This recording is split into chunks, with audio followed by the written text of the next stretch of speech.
మార్ల రాజకీయ జెండాలు మారి నేను పాడిందామా సిగ్గు రావట్లే మనకి. రాజకీయ నాయకులు వాళ్ళు బాగానే ఉంటారు, మనకే సిగ్గు రావట్లేదు. నీ నాయకుడిని అంటే నేను ఊకోను, నా నాయకుడిని అంటే నువ్వు ఊకో.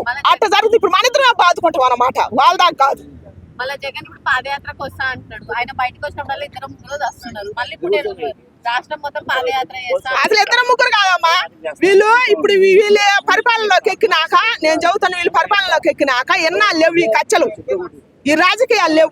ఇప్పుడు ఏమైతుంది, వైసీపీ రాజకీయం కానీ తెలుగుదేశం రాజకీయం కానీ వీళ్ళు పరిపాలనలోకి వచ్చినప్పుడే వాళ్ళు చంపుకుంటారు, వాళ్ళు పరిపాలనలోకి వచ్చినప్పుడే వీళ్ళు చంపుకుంటారు. అట్ట కొట్టుకొని పాడైపోతారు రోలల్లో సామాన్య ప్రజలు. ఆస్తులు కోట్లు కోట్ల ఆస్తులు ఉన్న వాళ్ళు కూడా ఎవ్వరు లేరమ్మా, సామాన్య ప్రజలే వీళ్ళు రెచ్చగొడుతున్నారు అంతే. అవతల ఏపీలో ఎంతో మంది భవిష్యత్తు మట్టి కట్టిపోతుంది, ఇది నిజం. జగన్ పాదయాత్ర చేస్తే ఏపీ పరిస్థితులు ప్రజలైనా ఏమంటారు, ఆయన బాధలు వింటారా? మళ్ళీ ఆయన సీఎం ఛాన్స్ ఇస్తారా?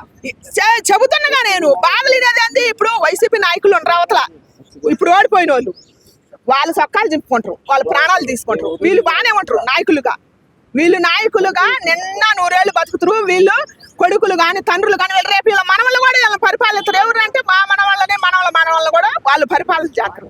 వీళ్ళ బ్రతుకులు ఎప్పుడు నేలకే ఉంటాయి, వాళ్ళ బ్రతుకులు ఎప్పుడు ఆకాశాన్ని ఉంటాయి.